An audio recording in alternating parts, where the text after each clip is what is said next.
किसके कारण होता है? बिलिरुबिन के बढ़ने के कारण होता है। सीरम बिलिरुबिन का लेवल 1.1 mg पर DL तक होता है और स्क्लेरल एक्टेरस की उपस्थिति कम से कम 3 मिलीग्राम पर डेसीलीटर के सीरम बिलिरुबिन को इंगित करती है। बिलिरुबिन आसानी से कोलेजन टिश्यू से जुड़ जाता है, इसलिए कोलेजन से भरपूर टिश्यू सबसे अधिक दागदार होते हैं। फटाफट नोट कीजिएगा दोस्तों। ऊपर उठाने के बाद रोगी को नीचे देखने के लिए कहें, कॉर्निया के ऊपर स्क्लेरा की जांच करें, ऊपरी पलक से ढका हुआ होता हल्के पीलिए की पहचान के लिए रोगी की जांच दिन के उजाले में करनी चाहिए। पीलिया स्क्लेरा के ऊपरी भाग जीभ की सतह के नीचे हथेलिया, नाखून और स्किन पर सबसे अच्छा होता। यह ऊपरी स्क्लेरा में सबसे अच्छा देखा जा सकता है क्योंकि वहां अधिक कोलेजन होते हैं। इसके अलावा स्क्लेरा के सूर्य के संपर्क वाले एरिया में बिलिरुबिन पानी में घुलनशील बिलिरुबिन में फोटो ऑक्सीकृत हो जाता है और ब्लड या आंसू फिल्म से धुल जाता है। फटाफट नोट। उसकी आंख की पलक को ऊपर करके देखेंगे जहां कोलेजन फाइबर ज्यादा है।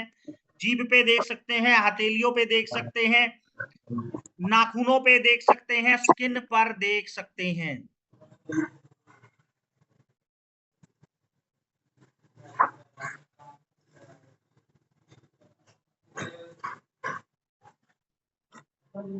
जी सर। ये देखिए, देख रहे हैं? जब पीलिया गंभीर होता है तो लगभग सभी टिश्यू पीले रंग के हो जाते हैं। Acute viral hepatitis, toxic hepatitis जैसे हाल ही में शुरू हुए गंभीर हेपेटोसेलुलर डैमेज की कंडीशन में स्क्लेरा में पीलिया नहीं दिख सकता क्योंकि जो एक्स्ट्रा बिलिरुबिन द्वारा टिश्यू पर दाग लगाने में 2 से 3 दिन लगते हैं। इसलिए यूरिन के रंग को देखने और बाइल पिगमेंट और पेशेंट को पीलिए के संदेह के लिए लगातार दिन में 2 बार जांच करनी चाहिए।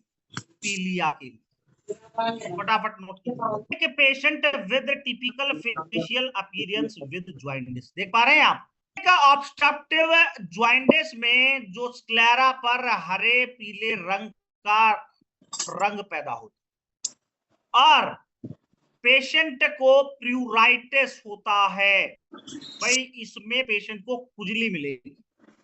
पीलिया के रोगी में खरोचने के निशान देखना बहुत जरूरी है। हेमोलिटिक जॉइंटिस गंभीर मामलों में पीलापन और हल्के नींबू पीले पीलिया से जुड़ा।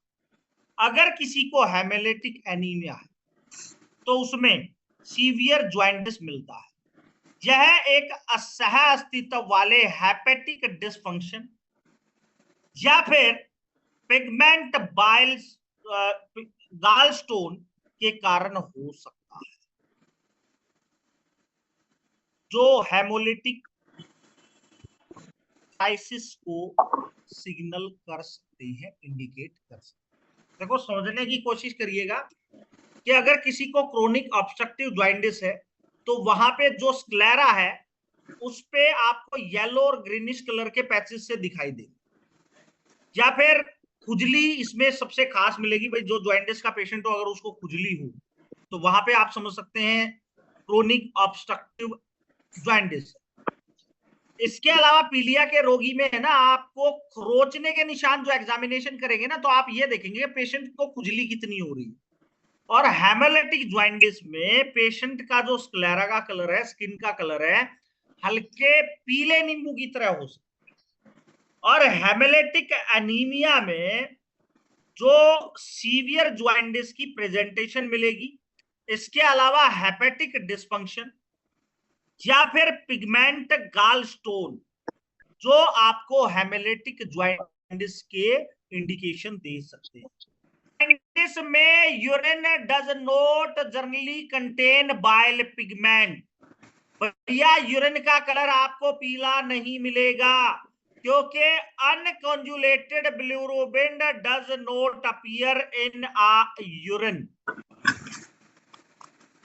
कैरोटोनेमिया में स्किन का कलर पीला हो सकता है लेकिन स्क्लेरा इफेक्ट नहीं हो सकता है। यह केराटीन की उपस्थिति से स्किन को मिलने वाला केराटीन की उपस्थिति से स्किन को मिलने वाला पीला रंग है। एक हेल्दी पर्सन में जो होता है, जो गाजर, पत्तेदार सब्जियां, स्क्वैश, आड़ू, संतरे जैसे केराटीन युक्त सब्जियों और फलों का अधिक मात्रा में सेवन करते हैं, उनको ये हो सकता है। आमतौर पर हाइपोथायराइडिज्म वाले लोगों में देखा जा सकता है। भाई यहाँ पे देखो एक चीज क्लियर आई, भाई हेमोलिटिक जो जॉइंटिस होगा उसमें यूरिन का कलर पीला नहीं मिलेगा क्योंकि अनकंजुलेटेड जो बिलिरुबिन है वो यूरिन में नहीं आए। अब कैरोटेनेमिया में स्किन का कलर पीला होता है और स्क्लेरा इफेक्टेड नहीं होगी, इसमें आंखें पीली नहीं मिलेंगी साहब हेमोलिटिक जॉइंटिस में। समझ में आ रहा है आपको?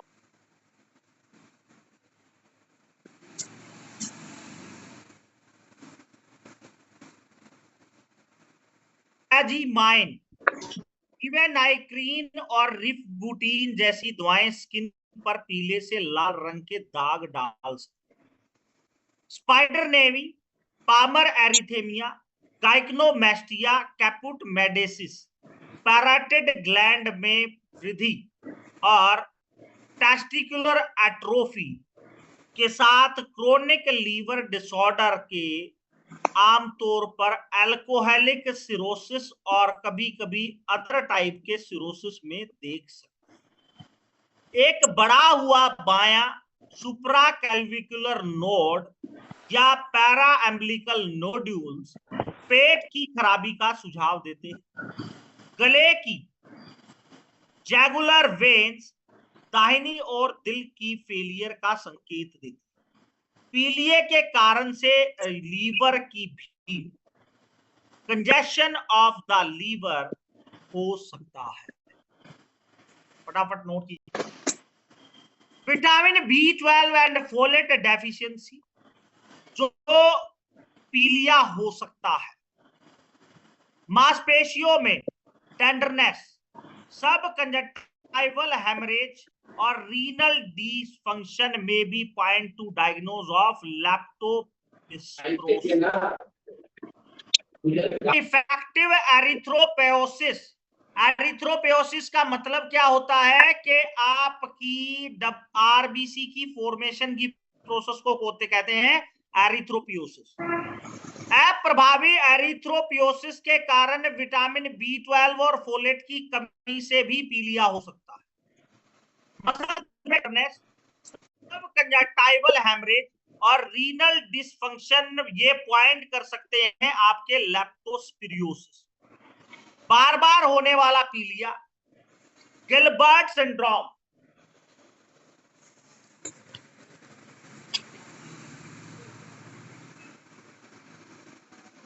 वाला पीलिया, गिलबर्ट सिंड्रोम, मलेरिया, G6PD की कमी और क्रोनिक एक्टिव या अल्कोहलिक हेपेटाइटिस के साथ भी जॉइंटिस हो सकता है। फटाफट जो बढ़ा उसमें एरिथ्रोपोइसिस के रीजन के कारण हो रहा है या विटामिन B12 या फोलेट की कमी किया जा रहा है या फिर पेशेंट को गिलबर्ट सिंड्रोम है या फिर मलेरिया के कारण हुआ ये चीजें या G6PD की कमी के कारण हुआ या फिर पेशेंट को अल्कोहलिक लीवर हेपेटाइटिस है या क्रोनिक हेपेटाइटिस है। फिर आपको रूट कोज का पता करना पड़ेगा या नहीं करना पड़ेगा? भाई एक पेशेंट आया जिसका एग्जामिनेशन किया, आपने आंखें पीली है, यूरिन पीला आ रहा है, कानों के अंदर से जो वैक्स है वो बहुत ज्यादा पीला हो गया, जबान पीली हो गई, नाखून पीले हो गए, HB आपको डाउन लग रहा है, तो यहाँ पे तो आपने टेस्ट कराया, उसका बिलिरुबिन टेस्ट करा लिया, क्लियर हो गया कि जॉइंटिस है, बट उसका रीजन पता करने के लिए आपको एग्जामिनेशन पे जाना पड़ेगा क्योंकि वो ऑब्स्ट्रक्टिव हेपेटाइटिस के कारण भी हो सकता है। भाई किसी को गाल स्टोन हो और उसने हेपेटिक डक्ट को ऑब्स्ट्रक्ट कर दिया हो जिसके कारण भी जॉइंटिस हो सकता है क्योंकि जो बिलिरुबिन निकलेगा वो बिलिरुबिन और बाइल जूस आपके गाल ब्लैडर में आता है, और जब गाल ब्लैडर का रास्ता ब्लॉक हो जाएगा तो लीवर के ऊपर प्रेशर क्रिएट हो जाएगा, जिसके कारण जॉइंटिस हो सकता है। गिलबर्ट सिंड्रोम एक जेनेटिकली ट्रांसमिटेड डिसऑर्डर है जो माइक्रोसोमल यूडीपी ग्लूरोकोनिल ट्रांसफेज की कमी के कारण होता है, जो बेसिकली कन्वर्ट होना चाहिए अनकोंजुलेटेड और सोल्यूबल कोंजुलेटेड बिलिरुबिन। अब ज्वाइंटिस में आमतौर पर जब हल्का होता है तो बिलिरुबिन 6 से नीचे होता है, और stigmata of chronic liver disorder does not develop. पुराने लीवर के बीमारी विकसित नहीं होते हैं। फटाफट